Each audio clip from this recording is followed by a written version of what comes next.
video.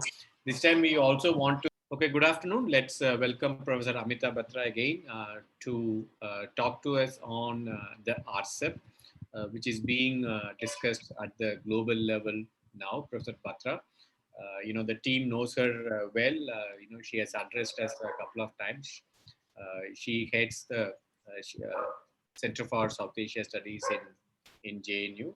And Amita, once again, welcome to our group. There Thank are a you. few questions, Amita, on RCEP. My team, they are trying to look at from regional perspective. So someone is working on East and Southeast Asia, South Asia, Middle East, and Europe. So the questions are basically from those areas, and also a few questions at the end, more focused ones on South Asia and India, what RCEP means. So let me set the ball rolling. If you could highlight the importance of RCEP today. Now, this is something that we have been discussing, but what is strategically significant about RCEP today? Maybe we'll start with this question, Amita. I think on both levels, whether we talk about the economics or the strategic, you have a huge importance of the RCEP today. One is in the given region, as far as RCEP is concerned, we know that these are the major economies of the region: Southeast Asia, East Asia, and now what is called the larger concept and the strategically more important concept, the Indo-Pacific. So you have the core economies of the Indo-Pacific as members of the RCEP. This is also originally the founding members of the East Asia Summit, the ASEAN, the +3, Australia, New Zealand, and India. India, which was supposed to be, but walked out in 2019 November, exactly a year ago that we withdrew from the RCEP negotiations, just in its final stages. So as I said, in the strategic sense, the significance of RCEP cannot be, you cannot have second thoughts about that. It is very, very significant as a trade agreement and as a trade arrangement among these countries that today constitute the core of the Indo-Pacific.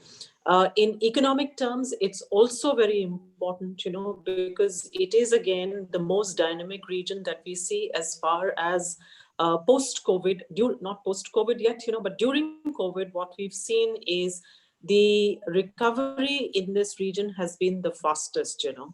Not only has the economic recovery been the fastest, but even if we look at it from the perspective of the pandemic itself, we've seen the control of the pandemic, both in terms of the technology that has been used, tracing, tracking, etc., the health infrastructure, all attuned to the pandemic in far better, so that they've been able to control it better and they've been able to bounce back better. A third aspect, that I would want to bring in this strategic context, combines the economic and the strategic, which would be, that as far as the Indo-Pacific is concerned, we cannot deny the ASEAN centricity to it. This has been also this has been stated formally in the ASEAN's vision document itself. RCEP is also an ASEAN-centric trade agreement. So as far as the region is concerned, the centricity of ASEAN cannot be denied in this region. And therefore, in the RCEP, which also has ASEAN as its core, becomes in a way the core trade agreement for the region. So the core economic arrangement, it's not just trade, but it is comprehensive. It's also considering rules and regulations as far as investment and services flows are concerned. So a comprehensive agreement and a comprehensive economic arrangement between what is coming out to be the strategically most important region globally today. So you can't deny the importance of this centerpiece, I would say, of things as we move forward, both in the economic and strategic sense. Thank you, Amita, for starting that, so giving the larger background.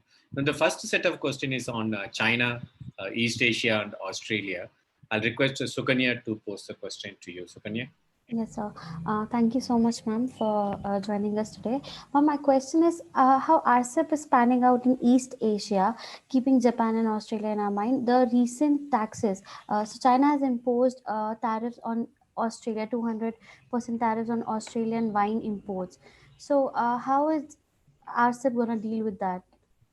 As in, there are one needs to keep in mind the fact that RCEP is a larger regional agreement, that is basically catering to the regional context on a uniform basis.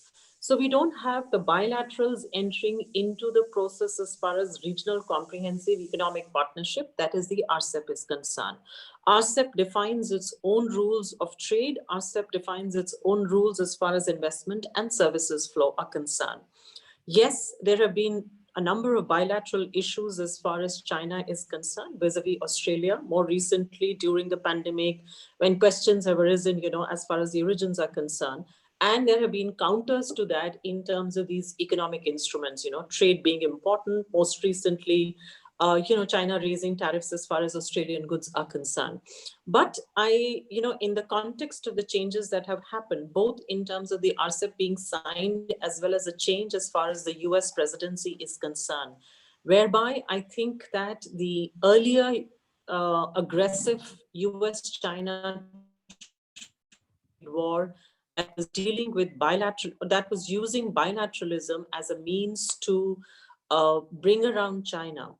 And so it was also, kind of supported by other economies of the region, Australia being one, adopting a similar kind of a path, bilateralism, pointing out as far as China is concerned in terms of the origin of the virus, asking for an investigation, which is this has followed all of that, I think that is going to see a bit of a change, not that the United States track towards the Chinese economy, but we will not see this kind of a one-to-one war as far as tariffs are concerned. We will not see this one-to-one kind of complete, complete countering, complete violation of what we have as multilateral rules, the MFN principle, and not this kind of bilateral increasing of tariffs, So I do see, that even in the context of US and China, a gradual ebbing away of this kind of tension, and the RCEP taking over. It's, as I said, we have to remember that RCEP is not a one-to-one in terms of bilateral agreements, or it's not going to necessarily take bilateral trade relations as a means or as a part of negotiations, This is a larger context.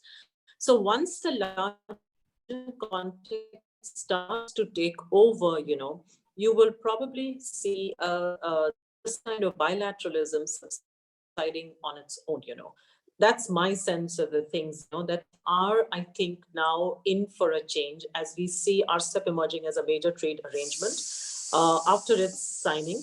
And we see the change as far as the other big pillar of this region is concerned, that is the US, the presidency. As we see changes happening, we will probably see this track of use of tariffs gradually subsiding, ebbing out, and things getting around to using probably different kinds of instruments to bring around China,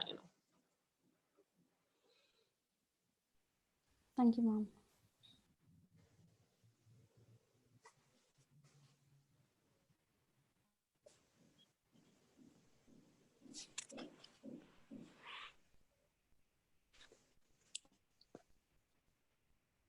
I'll request Lokendra to I there is the some question. Yeah, I think sir might have lost his connection.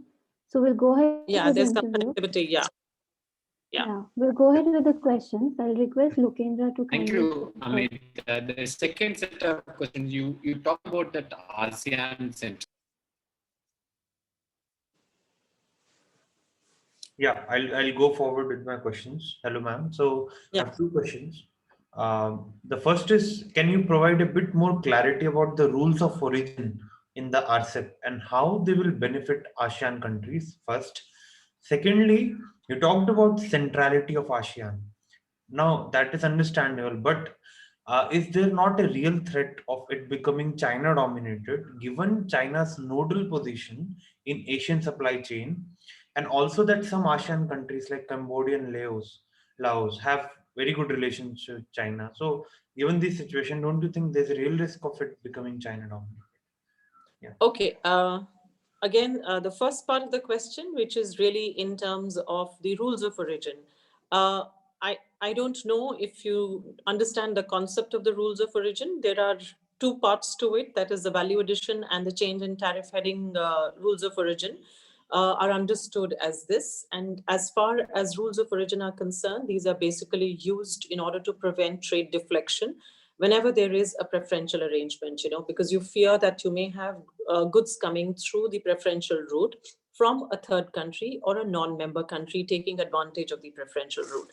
That's as far as the concept is concerned, Now that you have this larger whole of 15 countries, these 15 countries, remember, have adopted uniform rules of origin, so that the value addition component that would exist for all countries across the region would be the same. The advantage would lie for the large corporations or the investing companies, you see, in terms of cross-border commodity flow.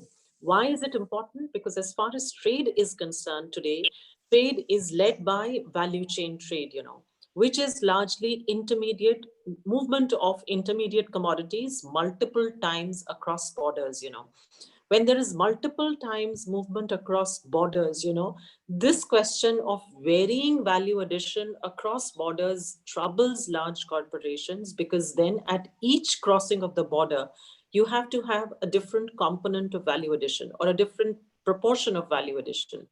If it is going to be uniform across the region, it eases out, it facilitates trade of this or this movement of intermediate commodities, which constitutes the core of trade, not only globally, but also in the region. That gets easier for large corporations. And therefore, it facilitates the value chain getting stronger, or value chain led trade far more than if the rules of origin were different across. Different agreements, if they have different kinds of arrangements, it makes it that much more difficult for business to understand and follow these rules of origin. In fact, we have seen, that in most cases or in many countries, also as far as India is concerned, the business does not follow, does not take advantage of the FTA very often, because they don't follow the rules of origin. They are not very clear. They are hard to follow because you have to have a certificate of origin from each country. Now, if there is uniformity across the region, you see, it makes it that much easier to follow, understand. Once you've done it, your cost of understanding the rules of origin is done, and you move across the region, with the same rules of origin, with the same understanding. Cost is a one-time cost. So it facilitates business, and it facilitates for business the movement of intermediates, which is critical to the value chain component, So in that sense, it's a huge advantage to have common rules of origin across the region throughout the RCEP, That's the first one. The second one, where you ask about ASEAN centricity, I said this on purpose because I'm conscious of the the perception that exists not just among you as students, but among many scholars, many experts who, interchangeably use this term that it is China-led, ASEAN-led, nobody really says that it is ASEAN-led, despite the fact that it's very clear, and it has been very clear right from the beginning, that the center of this, as far as the nucleus of the entire program is concerned, in terms of the trade arrangement, was supposed to be the ASEAN, And that was for diplomatic reasons, considering that ASEAN would be most easy as the centerpiece to deal with the dynamism of bilateral relations, in this 15, what was originally 16 country formation, So the centricity of ASEAN was for that reason, in terms of facilitating the negotiation process. Undoubtedly, as you say, the dominance of China is there, The dominance of China, because China is the largest trading partner. China is today the centerpiece as far as most value chains are concerned, There is no denying that. But remember also, but that's not something new. That for as far as ASEAN countries are concerned, China, Japan, Japan and Korea are concerned, in the region, even Australia is concerned, China has been their major trading partner. They've all got a far more liberal bilateral trade agreement with China already in operation, far more relative to what India ever had, So in that sense, you see, the trade with China for them is the component that probably the COVID will accelerate, or probably the COVID will bring about, a change is in terms of some of the value chains that are thinking now on account of the COVID, to shift base, which again, I would say, was in the process earlier because they were already shifting base from China to Vietnam, also certain supply chains to Cambodia, that is going to be now, this RCEP gives advantage to the ASEAN countries in that context, becoming a home to many of the large corporations, providing a more facilitative trade environment and easier access to the collective. That is, if there's a large corporation that stations itself or locates itself in any of the ASEAN countries, it has a preferential access to the entire RCEP market, So China's not lost in that sense, but they don't have to be in China. They don't have to be paying the higher wages that the Chinese labor is asking for. And what has become now the most talked about aspect of, as far as the Chinese economy is concerned today, in terms of technology, in terms of intellectual property, those fears for large corporations coming from the developed economies may also not exist if they're located elsewhere, So this kind of relocation in terms of nearshoring to ASEAN countries, the RCEP gives the ASEAN countries that kind of an advantage, So yes, trade is China-led, but the shifts are also going to be significant and they may be in favor of the other countries as well. Thank you, Amita. Third set of interactions is on Europe and the US. I'll request Harini to intervene now. Thank you, sir.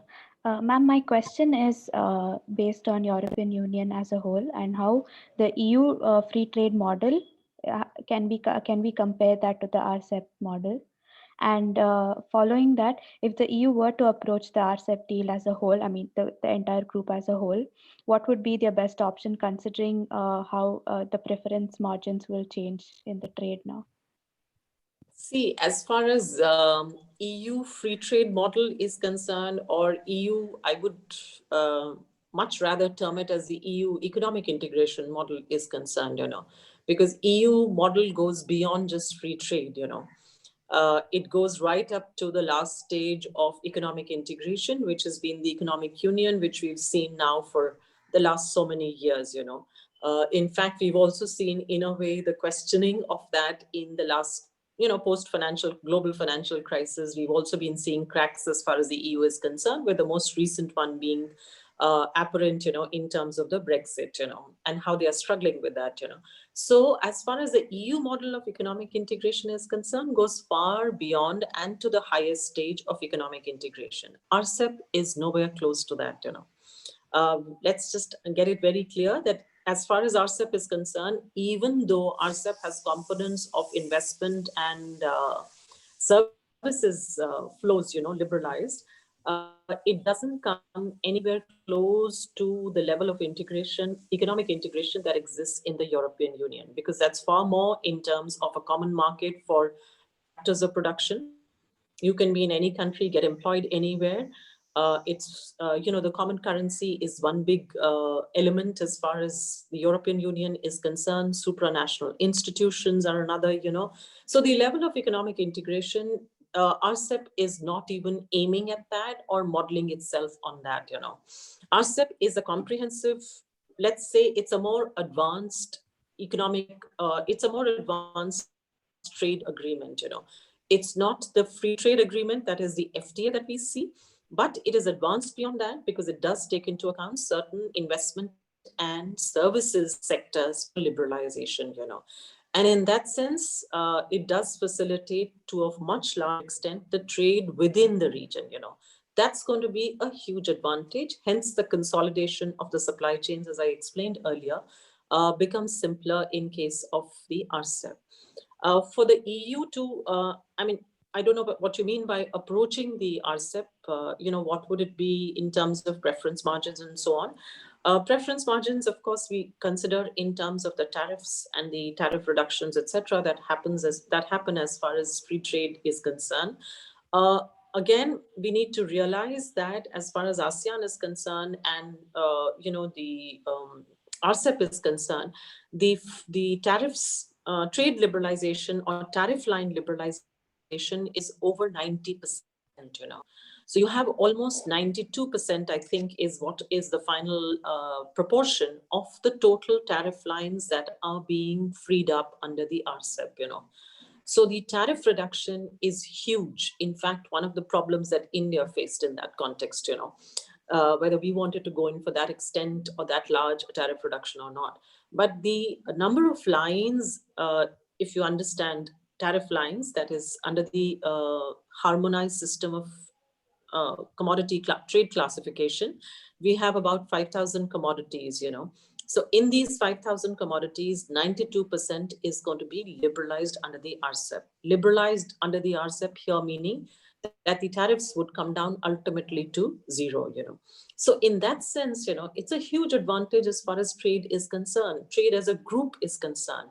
As I said, in this period, as we are observing the consequences of the pandemic on economic situations around the world, this region turns out to be one of the earliest to recover, and it's still the most dynamic as far as the economic aspect is concerned, So in that sense, I feel that every region would want to associate with this, with the East Asian RCEP region, hence the significance with a common, common trade rules, common investment rules, services flow, significant services flow in terms of financial services, that are being now kind of brought into the RCEP, So the significance of that lies in the fact that trade with this region is not only within this region is going to become far simpler, consolidated, but also with this region for the rest of the world becomes simpler, So in that sense, it's natural. It's going to be the naturally opted for trade partner for many regions and countries, Thank you, Amita. Is there any other question from an European American point of view? Yes, sir. From an American point of view, I have two Please. questions. Ma'am, my two questions are, is Joe Biden likely to rejoin the comprehensive progressive agreement for Trans-Pacific Partnership? Do you think is that likely to happen? And my second question is a larger perspective of what are the other options for the US in the region when it comes to trade agreements? Or are we going to see the US losing ground or losing its global leadership on trade with relations to Asia Pacific region? I don't think the Biden the transition as it is happening. I mean, we are looking at, as we've seen, both, as they say, tragicomic kind of scenario that's emerging in the United States with Trump making one set of statements and Biden another. Of course, we know that it's Biden who's going to be presidency is going to be inaugurated in January. So far, I haven't heard anything on rejoining the CPTPP as far as the Biden administration is concerned. Administration in the cabinet in the making is concerned, I don't think they have in fact announced a US trade representative, so we're looking forward to that, who's going to be the trade representative for the United States.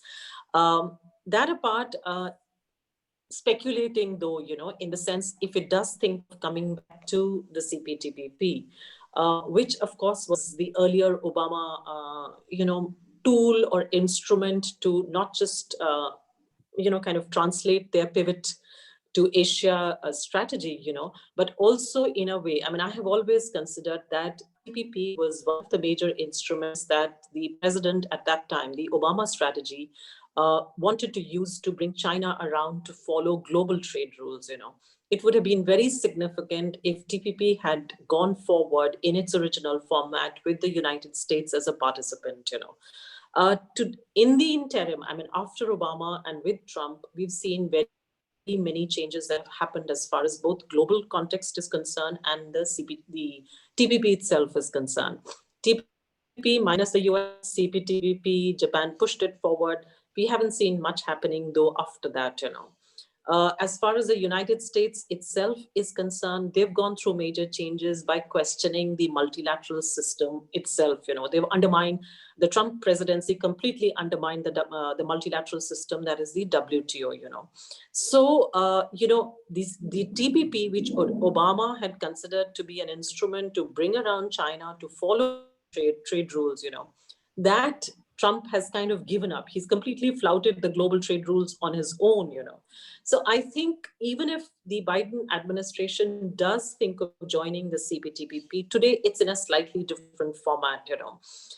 That's one part of it. The other part, I think, is that prior to that, the Biden administration needs to kind of consolidate its global leadership once again. The United States, under the new president, needs to project itself once again as a willing leader of the world, economics and otherwise, So till that is done, I think even if Biden-led United States does come back to the CPTPP, it'll take some time for it to kind of regain its earlier importance in the region and globally, because much has changed otherwise, and much may change in the interim, given that you already have RCEP. RCEP will start to run. Though in the very long, even in the medium term, if you do have quick changes happening on the trade front in the US, and then followed by their participation in the CPTPP, because there are overlapping members between the RCEP and CPTPP, we may actually see CPTPP taking actually moving far ahead of the RCEP. Could become the major instrument in the region as well, trade instrument and trade arrangement in the region.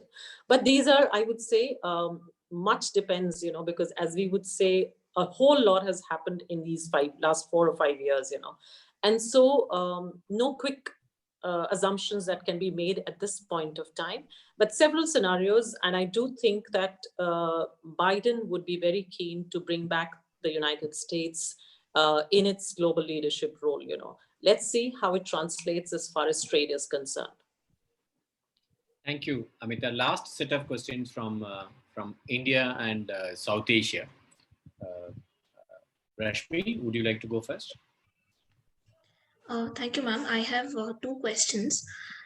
First, there are many reasons why India might have, not signed RCEP, but I'm simplifying it a little more and seeing, seems like India's decision is mostly regarding the supply side, containing the flow of cheaper goods and protecting domestic industries. Now, but how will India manage the export side? Aren't we losing out on a larger supply chain arrangement? That's my first question. The second one is regarding the economic outlook of India. So there's a difference between pre-1991 India and post-1991 India in terms of how economics is perceived. But from being rather a closed economy to opening to the world economy, seemed like we would also be a part of international economic arrangements. But with RCEP going out of question, at least for some time now, has India's outlook changed at all, or is India still cautious in both foreign policy and how it approaches economics? Thank you.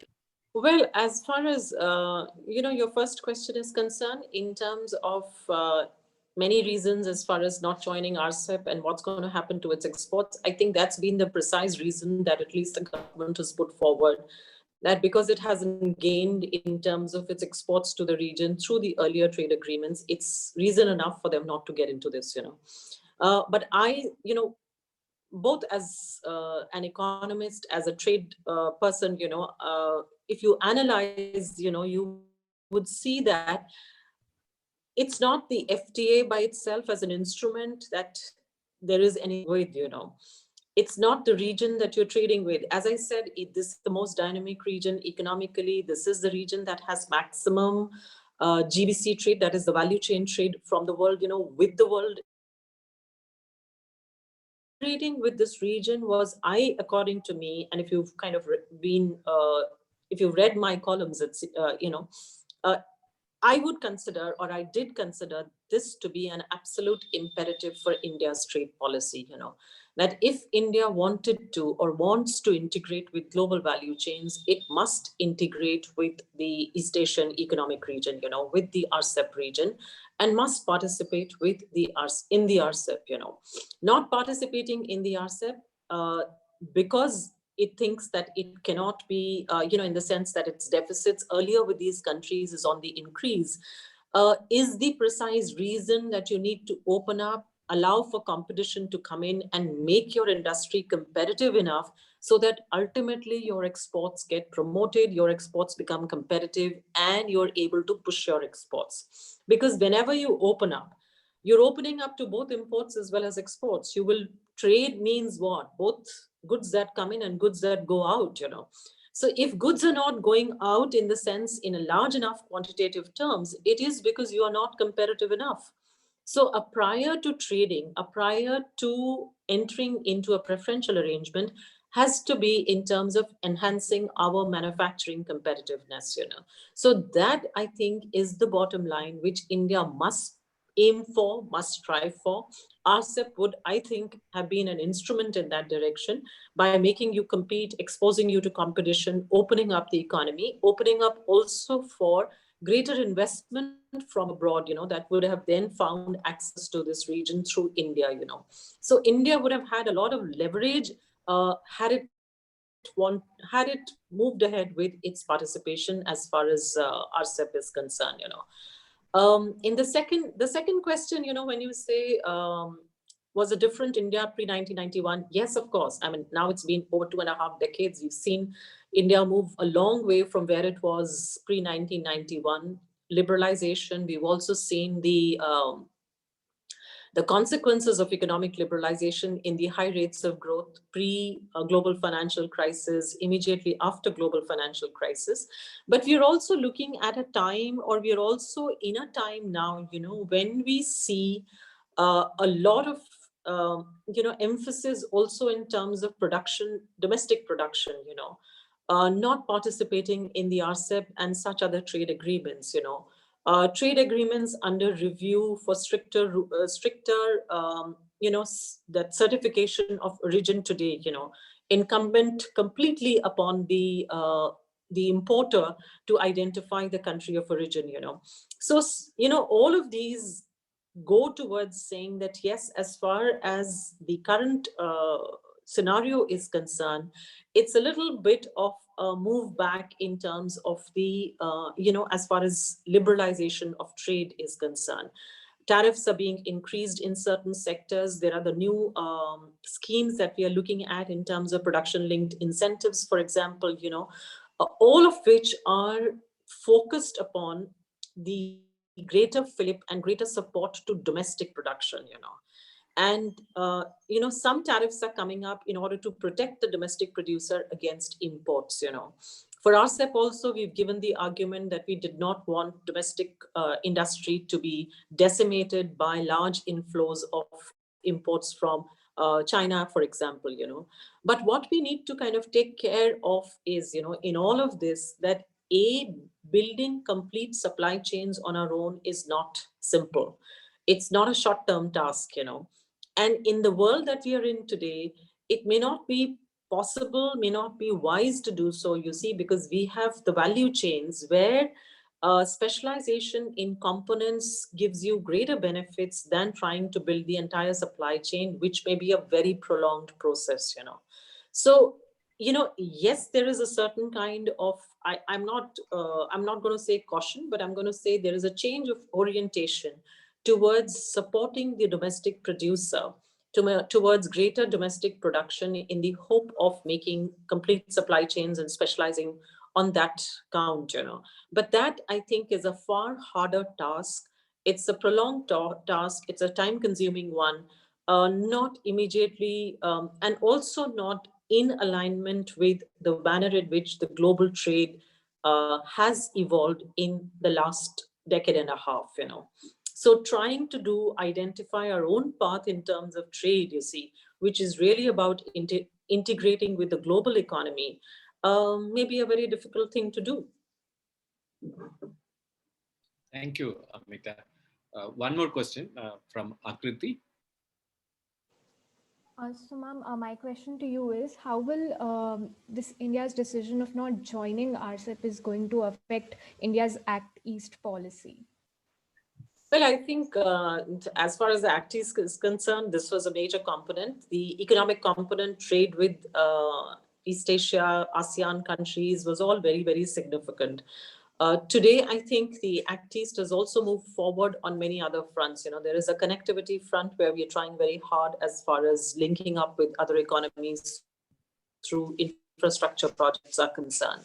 There is also what we are trying to do in terms of strategic and defense pacts. You see the naval exercises, etc., etc. You know, but according to me, you know, economics is a very, very significant pillar of any strategy. You know, if you're looking east, then the economics of looking east should be equally strong in comparison with the other pillars. You know, as much as the weightage is being given to other pillars, you know, in integrating or with relating to this region, a similar focus should also be there on economics. You know, because as I said, there is a greater chance through the RCEP of the rest of the East Asia Summit countries, you know, the 15 that we have here, of coming closer through the supply chain network, you know, through the production network. The presence of China getting stronger in that network, you know, notwithstanding the centricity of ASEAN, because you have China as the largest trade entity, you know, in this group, you know. So India's entry would have, you know, kind of given greater credibility, sorry, would have given greater credibility to India's looking east, you know. This would have been one major component of India's, sorry.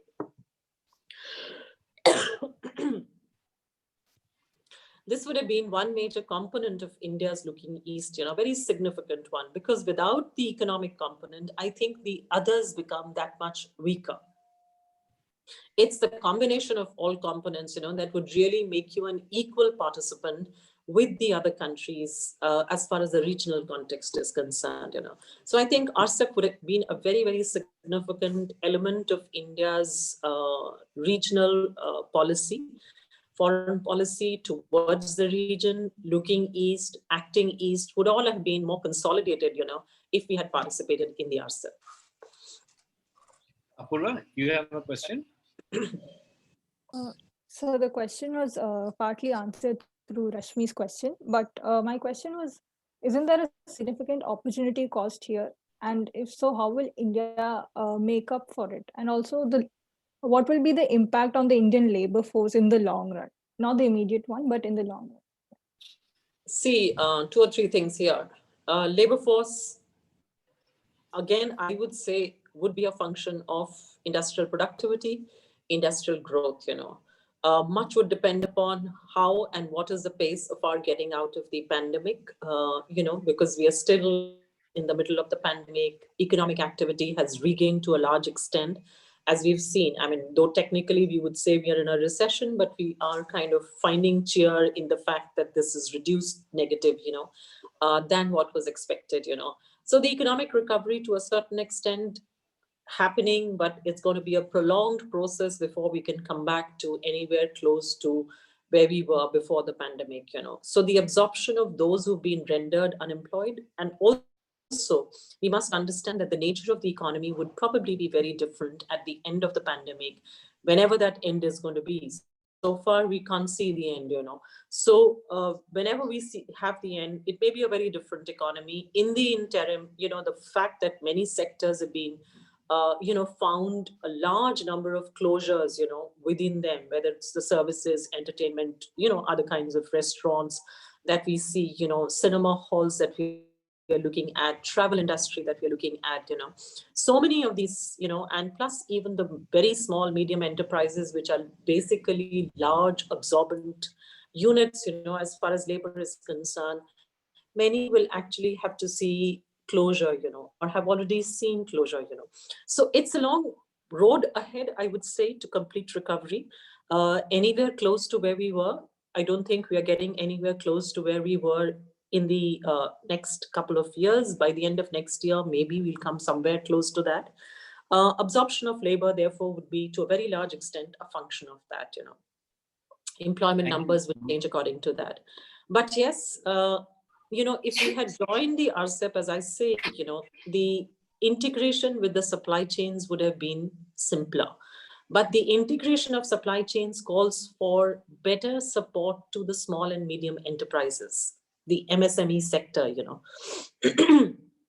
because it's the MSME sector that would form the major component of integration with these production networks in the region.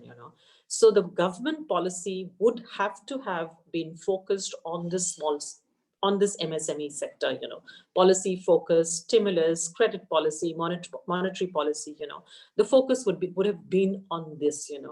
Now that we haven't, and we're talking about protecting domestic production, giving greater encouragement, lots of support schemes that are coming in, to support the domestic producer. Yes, that's going to help. But how far will that take us? As I said earlier, in the sense, is this the right way of really enhancing industrial productivity? Can we think of complete supply chains on our own? These are all very difficult issues, that, will unfold as we move forward, I would say. So we've chosen, I feel, a more difficult path, which we had the alternatives easier, probably more beneficial, that would have given more positive results in a shorter period of time to the country. Thank you, Amita. One last set of questions from rest of South Asia, especially from Bangladesh, Sri Lanka. Saurina, please. Thank you, sir. Ma'am, you spoke extensively about the strategic and economic importance of RCEP. How do you see the India's neighborhood balancing this strategic and economic importance, and what does RCEP would mean for Bangladesh, Sri Lanka, and Nepal?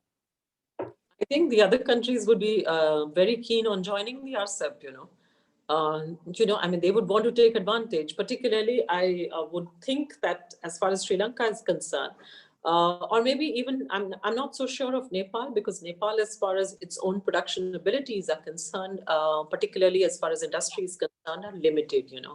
Nepal's access, the landlockedness as far as Nepal is concerned, makes it a little difficult for Nepal to get into the industrial mode. But both Bangladesh and Sri Lanka, which have seen this kind of alternating between India and China in terms of the largest trading partner, both countries that are getting large investments from China, and both countries that have also been relatively more open, and Bangladesh we're looking at in terms of graduating out of the LDC status soon, very, very keen on raising its, raising its output levels and productivity levels. The need and necessity for Bangladesh to diversify out of its sole focus sector, that is the ready-made garments, the RMG sector, availability of cheap labor as far as Bangladesh is concerned, all of these may, and the strategic position that you have as far as Sri Lanka is concerned, may actually be, be factors that would contribute to their wanting to participate in the RCEP, I feel, whether they are able to or not will be another question, because I think particularly as far as Bangladesh is concerned, there is a gap in its economic, economic range, one would say, as far as industrial abilities are concerned. But Sri Lanka, I think, has been keen, and given Sri Lanka's strategic position, may actually work itself towards joining you, in due course as far as RCEP is concerned. Because it's a mega regional agreement next door. It opens up so much for individual countries in the region, that it would be a good opportunity, and they would probably be keen on wanting to join. How easy is it going to be for them to join? We'll have to see. Thank you. Thank you, Amita, for taking time and talking to our people. You explained the strategic significance and the economic significance of RCEP, and also you patiently responded to all the questions from my scholars. Thanks again. You have been a pillar of support for our course. We will transcribe it and we will send it to you shortly. I'll request you to run it once, and then we would like to publish it as an interview with you in a written format. Thank you once again, Thank you Amita, so much for joining us. Thank you. It's always a pleasure. I mean, it's always a pleasure for me to interact with young minds. The questions are always very innovative. They come up with new dimensions, So it's equally enriching for me. And thank you so much for the opportunity. Thank you, Amita, once again. Thank you. We'll bring this to an end. Right. Look for, yeah. Okay. Bye-bye.